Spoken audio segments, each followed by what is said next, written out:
welcome to this session of our course on Financial Institutions and Market. I am Dr. Sonam Bhadoria, Assistant Professor at Swami Rama Himalayan University. In today's lecture, we will explore a key instrument in the debt market, that is debentures. Debentures are widely used by companies to raise long-term funds, and they offer investors a relatively secure investment avenue with predictable returns. If you are learning about financial markets, working in corporate finance, or planning your investments, understanding debentures is essential. So, what exactly are debentures? A debenture is a long-term financial instrument that acknowledges a debt owed by a company. In simple terms, when a company issues debentures, it is borrowing money from investors and promises to repay it at a future date along with a fixed rate of interest. Debenture holders are creditors of the company, not the owners. Unlike equity or preference shares, debentures do not provide any ownership rights or voting power. They are simply a means of raising debt capital from the public.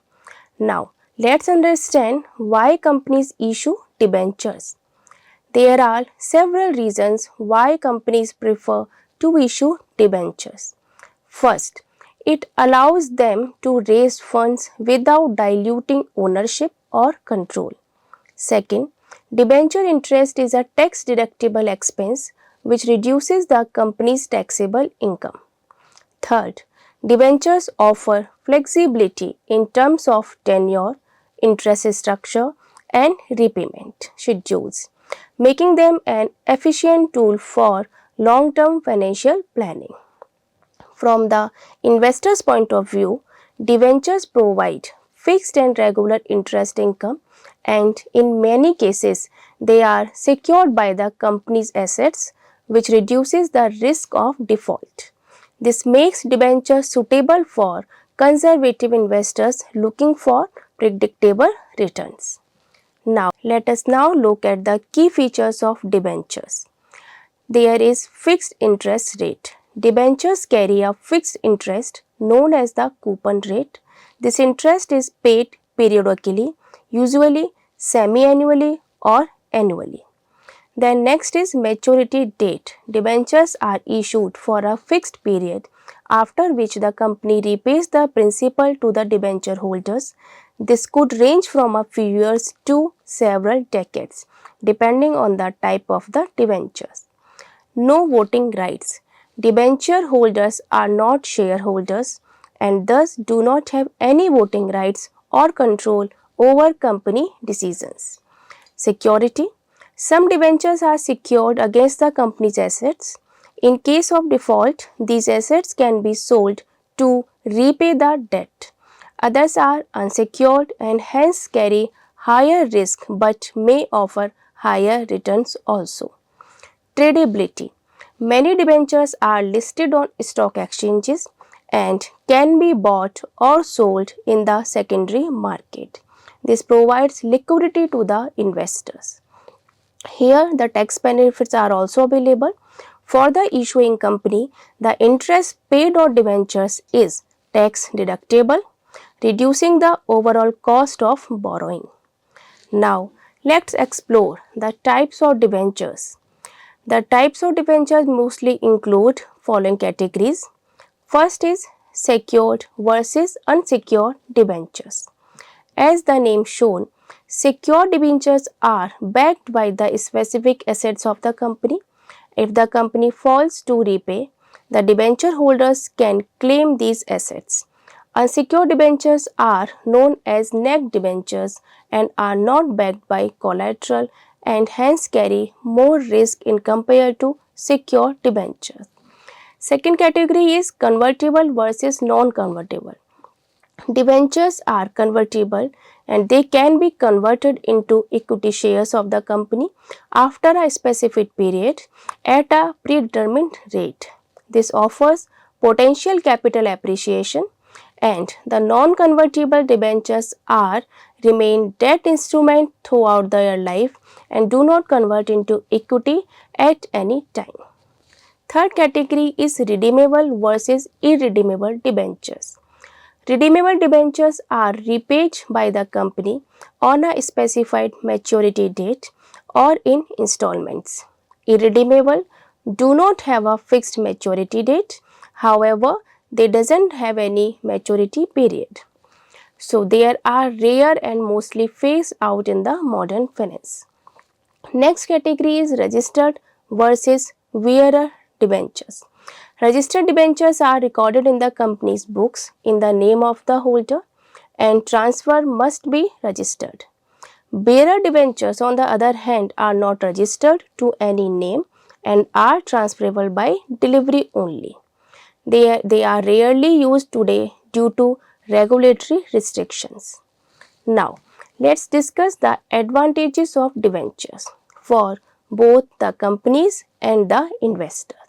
So, from a company's perspective, debentures provide access to large amount of capital without affecting the shareholding structure. The fixed interest payments offer predictability in financial planning, and the tax benefits reduce the net cost of borrowing for the company. For investors, debentures offer stable and regular income, lower risk in the case of secured debentures, and in some cases, the flexibility of conversion to equity also. Listed debentures also offer liquidity as they can be traded on stock exchanges. Now, there are some disadvantages also associated with the debentures. For the company, interest on debentures must be paid regardless of profit. This creates a fixed financial obligation and failure to pay can lead to legal consequences and reputational damage also. For the investor, debentures may offer lower returns compared to equity, especially in high growth companies. Unsecured debentures carry credit risk, and even secured debentures can face delays in repayment if the company becomes insolvent. Let's now look at a simple example. Imagine a company issues 1000 debentures with a face value of rupees 1000 each, carrying an interest rate of 10% per annum and a maturity period of 5 years. As an investor, if you purchase 10 debentures, our total investment is rupees 10,000 each year. You will receive 1000 as interest rate income, 10% of 10,000, and at the end of the 5 years, you will get back your principal amount of 10,000. If the debentures are convertible, you may have the option to convert them into equity shares of the company at a pre-decided conversion ratio, and if the company performs well, the value of these shares may rise significantly, giving you a huge capital gains. Now, let's talk about the regulatory framework of debentures. In India, debentures are governed by the Companies Act 2013, the SEBI issue and listing of non-convertible securities, regulation and guidelines issued by Reserve Bank of India for a specific types of issuers. SEBI mandates that credit rating is required for public issue of debentures. The issuer must also appoint a debenture trustee to protect the interest of investors and maintain an asset cover if the debentures are secured.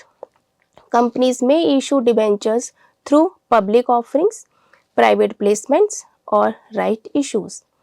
Non-convertible debentures have become a popular investment product among retail investors, particularly when interest rates on traditional bank deposits are very low these days.